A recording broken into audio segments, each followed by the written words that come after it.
पारिवारिक कलहर मृत्यु अनुगुल जिला तालचेर ब्लॉक हेंसमूल पंचायत नरहरिपुर ग्रामर बनमाली साहू पुओ कमलोचन साहू घरे किछि पारिवारिक कलह होइथिला।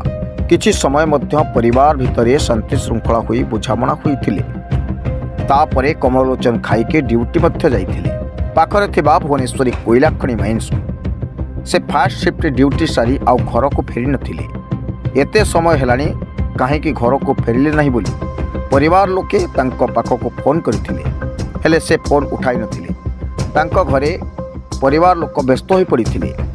ए पर्यंत आसिले नहीं बोली तांको घरे चारिआडे खोजा खोजी करथिले ओ साई पड़िशा बंधुबांधव को मध्य पचारिथिले। किछि खबर न पाई निराश होइथिले।